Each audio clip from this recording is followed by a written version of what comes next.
আর ইয়ান হই পারি দে ইউএস আর দে ইরানের মাঝে আজ কমপ্লিটলি সিজফায়ার ন দে ইয়ান সিজফায়ার হত হইব দে জেসুলার মাঝে ইরানের তরফত দে ইউএস এর তরফত বড়ক বইব যে হদিন ইরানের তরফত 10 শরত আছে ইনের সম্বন্ধে হতা হইব এই সুলাম মাঝে হইব দে এ নেগোসিয়েশনই বেলা বলিওরে বইব দে হতে 10 তারিখ কা অনরে যে চ্যানেল সর ইবা কিন্তু কুদে ফেসবুক পেজ ন ইবা ইউটিউব চ্যানেলও আছে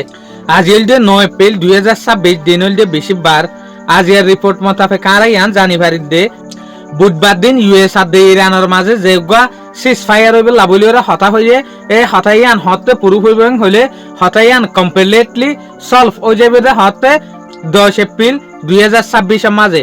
ইউএস আর দে ইরানের মাঝে যেগুয়া নেগোসিয়েশন হইব পাকিস্তানের যে একটা টাউন আছে ক্যাপিটাল ইসলামাবাদ ইয়ানের মাঝে হইব দিয়া 10 তারিখ শুক্রবার দিন মন তো আয়ের শুক্রবার দিনই বাহারিয়া স্পার্ট কল তো আজ পর্যন্ত আন্দাজা আছে ইউএস এর ওরে যেতদিন পর্যন্ত ইউএস আর দে ইরানের মাঝে হতানো নেগোসিয়েশন আল্লাহ বলিওরে এতদিন পর্যন্ত স্পার্ট কল আন্দাজা মাঝে আছে আখির ইরান আর দে ইউএস এর মাঝে যেগুলো নেগোসিয়েশন হইব এবার কমপ্লিটলি প্রুফ হইব দে হতে 10 তারিখ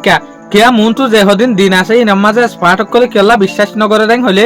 যেগুলো 8 এপ্রিল 2026 এর মাঝে ইউএস আর দে ইরানের মাঝে সিজফায়ার আল্লাহ বলিওরে হত হইয়ে এ দিন ইবা মাঝি হদে ইসরায়েলে লেবাননের মাঝে ইউএই ইরানের মাঝে এটেক গজ্জিয়াতে লাবলিওরে তলে ইউএস আর দে ইরানের মাঝে কনফার্ম সিজফায়ারের এগ্রিমেন্ট যেন আছে ই বই যে বেদে আরা বুঝি পারিম দে হতে 10 তারিখ শুক্রবার দিন ইয়ার আগে আরা বুঝি না পারিম শুক্রিয়া আজিয়ার ভিডিও দূর আসসালামু আলাইকুম ওয়া রাহমাতুল্লাহি ওয়া বারাকাতুহু।